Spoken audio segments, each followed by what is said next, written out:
Vamos para mais um vídeo da nossa série sobre o Manual Brasileiro de Fiscalização de Trânsito aqui no seu canal Sala de Trânsito.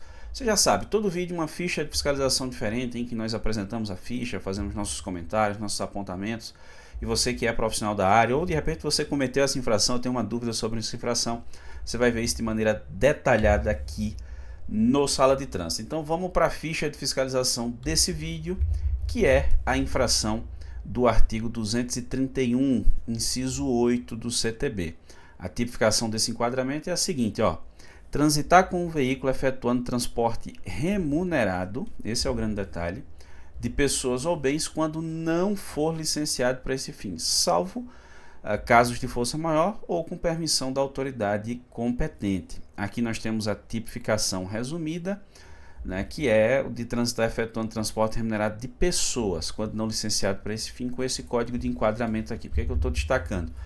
Porque eu peguei a ficha de fiscalização do transporte remunerado de pessoas, que é o mais comum, a gente vê no dia a dia, as autuações são mais nesse enquadramento específico. Então, tem a outra que é a questão de carga, mas a gente faz os comentários, vamos ver quando é que configura essa infração da questão da carga, tá certo? Transporte de bens, né? Temos aqui a questão da gravidade da infração, que é de natureza gravíssima. Se é de natureza gravíssima, são 7 pontos no prontuário. Aí vem um detalhe curioso, né? O infrator é o proprietário, já que a gente tem uma questão relacionada ao veículo, né? Então, o infrator, nesse caso aí, é o proprietário, que receberia os 7 pontos no prontuário. Isso aqui é curioso. E tem uma curiosidade, que é uma das hipóteses em que se caracteriza essa infração, e que o proprietário vai ser penalizado, vocês vão ver um pouquinho mais à frente, tá certo? A penalidade prevista é a de multa. Como se trata de uma infração de natureza gravíssima, a multa é de R$ 293,47. A competência para autuar é do órgão de trânsito do município, do estado e também do órgão rodoviário, ou seja, todos os órgãos, desde que na sua esfera de competência, dentro da sua circunscrição, podem fiscalizar e autuar esse tipo de irregularidade, já que nós temos transporte em todos esses níveis aí. E a constatação dessa infração, obviamente, ela só pode ocorrer mediante abordagem. Por quê? Lembra lá que eu mencionei, dei um destaque quando falei sobre a parte do remunerado? É exatamente por esse motivo. Para ficar claro que de fato se trata de um transporte remunerado. Sem abordagem, isso não necessariamente vai ficar claro, né? O fato de o camarada está conduzindo uma van, por exemplo, não quer dizer que ele está fazendo transporte remunerado, quer dizer que ele está ganhando para fazer aquilo ali sem autorização, que esse é o grande X da questão, como eu vou mostrar para vocês aí. Então tem que ter abordagem. E a conduta não caracteriza crime de trânsito. Então vamos avançando aqui e dar uma conferida nas hipóteses do quando autuar, não autuar, enfim. Então aqui, ó, na primeira coluna nós temos o quando autuar. Quando é que se caracteriza essa infração do inciso 8 do artigo 231 do CTB? Por transitar com um veículo efetuando transporte remunerado de pessoas sem estar licenciado para esse fim. Em outras palavras, fazendo transporte de forma clandestina, que é como conhecida essa infração, né? Nós temos algumas hipóteses aqui. A primeira delas é a seguinte, ó: veículo não registrado na categoria aluguel, porque se o veículo está fazendo transporte remunerado e necessita de autorização, então pressupõe que esse veículo tem que ter a placa de aluguel, né? Que se for mais antigo seria aquela placa vermelha, ou na placa no padrão Mercosul o caractere na cor vermelha, né? Que seria de característica comercial. Efetuando transporte remunerado de pessoas sem autorização do poder público concedente, né? Então, sem autorização, fazendo transporte remunerado, veículo que não está registrado na categoria aluguel, como regra vai estar registrado na categoria aluguel como regra, né? Porque tem autorizações aí, enfim, e ele está fazendo esse transporte, nós temos a previsão dessa infração. Segunda hipótese aqui, ó: veículo não registrado na categoria aluguel, efetuando transporte remunerado de pessoas, só que em desacordo com a licença do poder concedente, de repente numa rota não autorizada, enfim. Terceira hipótese aqui, ó: veículo registrado na categoria aluguel, aqui ele já está registrado, ó, efetuando transporte remunerado de pessoas em desacordo com a licença do poder público concedente. Ali, na hipótese 2, ele não está registrado e ainda está em desacordo, né, com o que foi, de repente, excepcionalmente autorizado. E aqui ele está registrado e está em desacordo com aquilo que foi autorizado. Vamos lá para a quarta hipótese, tem várias aqui, ó. Veículo registrado na categoria de aluguel, efetuando transporte remunerado de pessoas em vias cuja circunscrição esteja em desacordo com a autorização, ou seja, a licença do poder concedente para esse fim. Está numa via que o órgão que autorizou ele não tem circunscrição, então a autorização não se aplica naquele trecho ali. Quinta hipótese, ó, veículo registrado na categoria particular, efetuando transporte remunerado de pessoas sem autorização do poder público concedente, porque existem excepcionalidades aí, tá bom? Sexta hipótese aqui, ó, veículo registrado na categoria particular, efetuando transporte remunerado de pessoas sem autorização do poder público concedente ou em desacordo com ela, e sem estar cadastrado nas plataformas de aplicativos ou sem viagens ativas, né? Porque é aquela previsão aqui no caso dos veículos que fazem transporte por aplicativo, devidamente regulamentados, enfim. Então, quando você tem aqui tá fazendo um transporte e às vezes o cara alega que, não, eu estou fazendo transporte por aplicativo, e aí o cara não está cadastrado, não mostra que aquilo é uma viagem ativa e tal, então seria a hipótese de ele tá ali sem autorização, né? Então é infração do mesmo jeito. Aí tem esse set que eu acho interessantíssimo aqui, que eu vou mostrar para vocês, tá certo? Esse set é o seguinte, ó. Isso aqui durante muito tempo foi objeto de discussão, se seria ou não infração e tal, que é o seguinte, aí tem a ver com o famoso EAR, o Exerce Atividade Remunerada.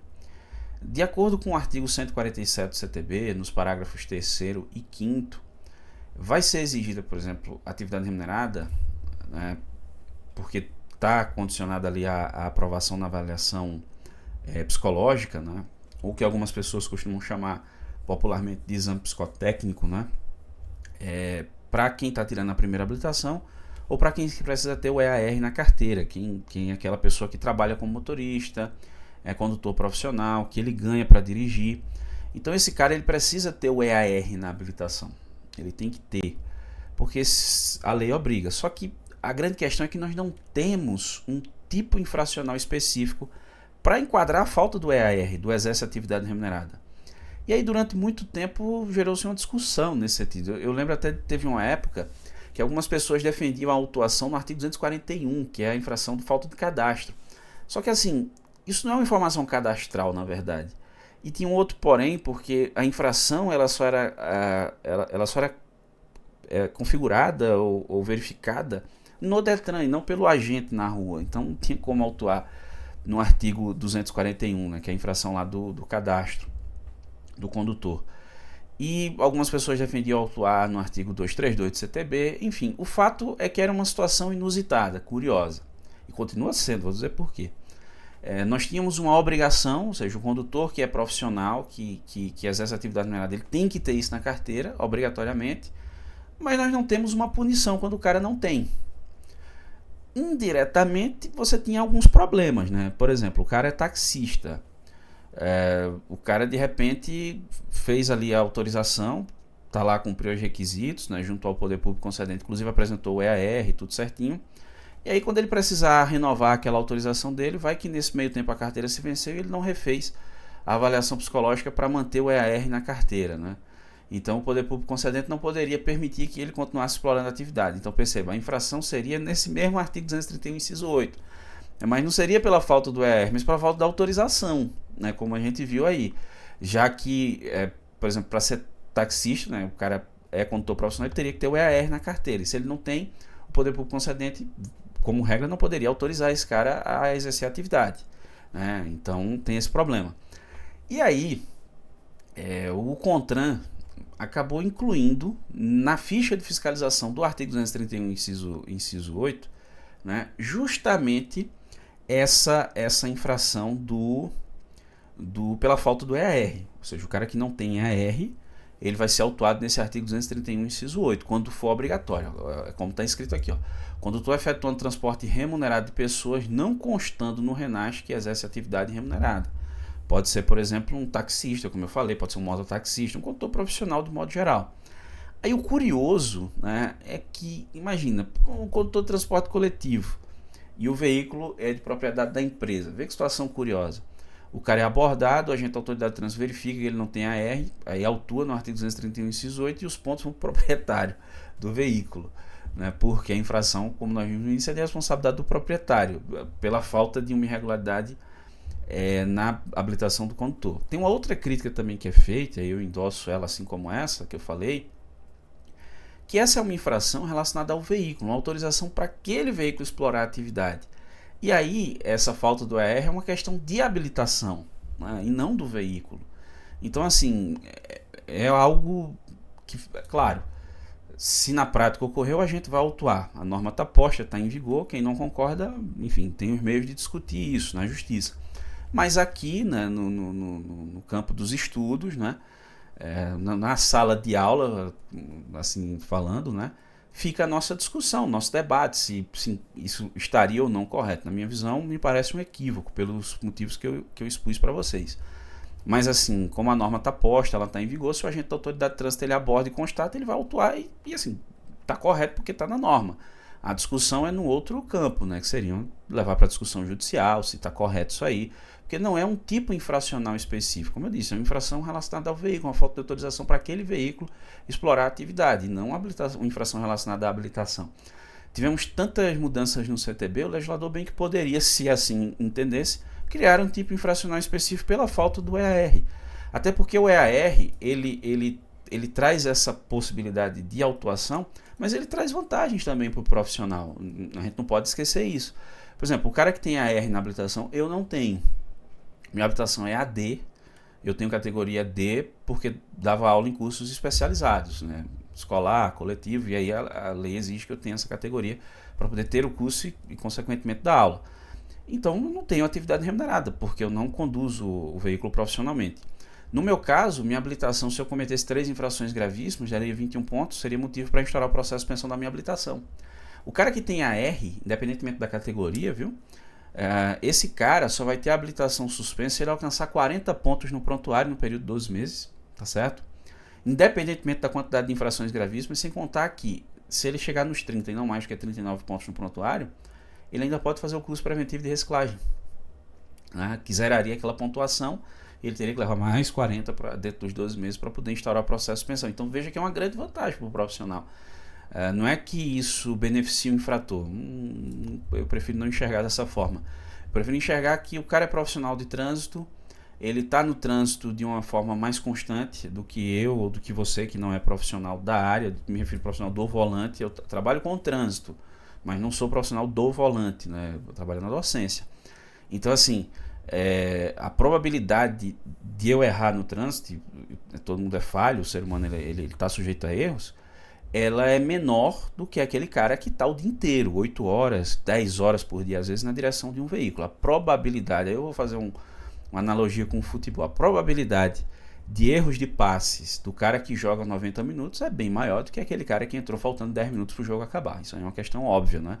A probabilidade de erro é maior, por isso que o profissional ele tem esse tratamento diferenciado. Existe uma discussão quanto à margem, né, de pontuação, mas aí é uma outra discussão.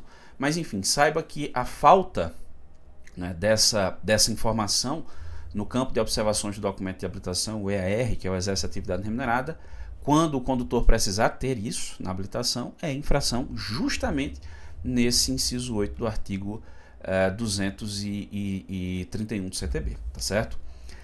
Aí tem aqui ainda outras duas hipóteses, né, para fechar as hipóteses aqui do quando autuar, que é o mototaxista efetuando prestação de serviço com veículo que não esteja registrado na categoria de aluguel, pelo mesmo motivo das outras hipóteses aí. E a última hipótese, veículo novo e inacabado realizando transporte remunerado de passageiros. Não temos informações complementares nessa ficha. Aí vamos aqui para as hipóteses do quando não autuar. Aqui, ó, essa coluna do quando não autuar. Você que acompanha o canal já sabe, né? O quando não autuar é o seguinte: ou a conduta narrada não é infração, o fato é atípico administrativamente falando, ou a conduta é infração, mas em outro tipo infracional que a própria ficha aponta para a gente qual seria. Então, vamos dar uma olhada aí, ó. Primeira hipótese, ó. Veículo transportando escolares sem possuir ou portar autorização, aqui a gente está falando de escolares, ó, sem possuir ou portar autorização emitida pelo órgão. Aqui nós temos um tipo infracional específico, que é no artigo 230, tá certo? Do artigo 230, inciso 20, por sinal, é uma infração até salgada, R$ 1.467,35 é o valor dessa multa. Então, aí o negócio é diferente. Segunda hipótese aqui, ó, veículo registrado na categoria particular efetuando transporte de passageiros, olha o detalhe, ó, com autorização do poder concedente. Aí são as excepcionalidades que eu havia falado para vocês lá no início. Aqui está tranquilo. Perceba que o fato ele é atípico administrativamente, porque tem uma autorização. O grande X da questão é a falta de autorização. Terceira hipótese aqui, ó. Motocicleta, motoneta registrado na categoria particular efetuando transporte remunerado de mercadorias. Aí a infração no artigo 231, inciso 8, só que no outro desdobramento. Ó, a gente está no 68661, aqui seria no 68662, né, que é o outro enquadramento. E na quarta hipótese, não é, motocicleta, motoneta na prestação de serviço de mototáxi sem autorização emitida pelo poder público concedente. Aí autua no 244, inciso 9, que é a falta de autorização. Perceba, ó, aqui o cara não tem autorização, não é mototáxi, mas sem autorização. E lá, né, seria mototáxi que não esteja registrado na categoria de aluguel. Aqui a falta de autorização. Então é isso que se observa para fins dessa distinção. Definições e procedimentos aqui, alguns pontos importantes que devem ser observados pela fiscalização. A gente cita primeiro o artigo 135 do CTB, que trata exatamente dessa questão de transporte remunerado. Olha, os veículos de aluguel destinados ao transporte individual ou coletivo de passageiros de linhas regulares ou empregados em qualquer serviço remunerado para registro, licenciamento respectivo e emplacamento característico comercial deverão estar devidamente autorizados pelo poder público concedente. Aí essa é a norma de circulação, essa é a regra, não de circulação, mas a regra sobre o tema e o desrespeito a ela é justamente o que caracteriza essa infração 231.8, beleza? Segundo, né, para fins desse enquadramento, o termo licenciado é a autorização do poder público concedente para efetuar atividade remunerada e seu devido registro no órgão executivo de trânsito estadual, que é o DETRAN. Então, quando a gente fala veículo não licenciado para esse fim, não é uma questão de licenciamento do veículo, é a autorização do poder público concedente. E terceira e última hipótese, a aplicação da penalidade prevista nesse artigo não exclui as previstas em legislação própria do poder público concedente, porque normalmente o poder público concedente ele observa a legislação de trânsito, que seria essa infração aqui, mas existe também a legislação de transporte sobre o tema. Às vezes o município ele vai ter ali a legislação de transporte que se aplica àquele contexto ali. Então vai ter multa de transporte, específica para aquilo ali. Como regra não tem registro de pontuação no prontuário, que a gente está falando do CTB, vai ter o valor da multa, que normalmente é mais cara do que a multa de trânsito. A multa de transporte tende a ser mais cara do que a multa de trânsito. É interessante, se você veio ver esse vídeo porque atua na área, dá uma conferida no poder público concedente quais são as normas aplicáveis, né? A legislação de transporte do poder público concedente. E por fim, eu trago aqui para vocês as hipóteses de preenchimento do campo de observações, os exemplos de campo de preenchimento do campo de observações do auto de infração. Não há uma previsão expressa de preenchimento aqui do campo de observações do auto de infração, apesar de que a gente tem aquele entendimento de que deveria haver um detalhamento da conduta observada pelo agente da autoridade de trânsito, enfim, por vários motivos aqui que nós já expusemos, né, de você ter um ato administrativo realmente sólido, com informações detalhadas, pormenorizadas acerca do fato. Mas o Manual Brasileiro de Fiscalização de Trânsito ele prevê que só se exige aqui o preenchimento quando a ficha de fiscalização trouxer essa condição de forma expressa. Aqui nós temos 4 exemplos, né, de informações que devem constar no campo de observações do auto de infração. A primeira é a seguinte, ó: táxi realizando viagem iniciada em localidade diversa da autorizada no alvará. Segundo, veículo não autorizado para realização do serviço de transporte remunerado privado individual de passageiros, né? Terceiro, motorista de aplicativo ou veículo diferente cadastrado na empresa prestadora de serviço eletrônico de aplicativo de transporte. Quarto, motorista de aplicativo não comprovou o serviço por meio de aplicativo de transporte ativo. Então são aí alguns exemplos de informações que podem constar no campo de observações do auto de infração. E com isso a gente finaliza aqui a ficha de fiscalização dessa infração do inciso 8 do artigo 231 do CTB. Se você quiser ter acesso a essa ficha, a todas as outras fichas do Manual Brasileiro de Fiscalização de Trânsito, sem precisar baixar nada, instalar nada, ó, saladetrânsito.com/mbft. Lá tem todas as fichas online. E se você quiser baixar para você o Manual Brasileiro de Fiscalização de Trânsito completo, lá também tem essa opção, se você tiver interesse. Se você ficou com dúvida, concorda com algo, discorda de algo, fique à vontade. Vá deixando aí nos comentários. Você que nos acompanha aqui no canal já sabe. Deixou a dúvida, a gente vai tentando te ajudar de alguma forma, beleza? Eu agradeço muitíssimo a você que me acompanha até aqui. Um grande abraço. Até a próxima.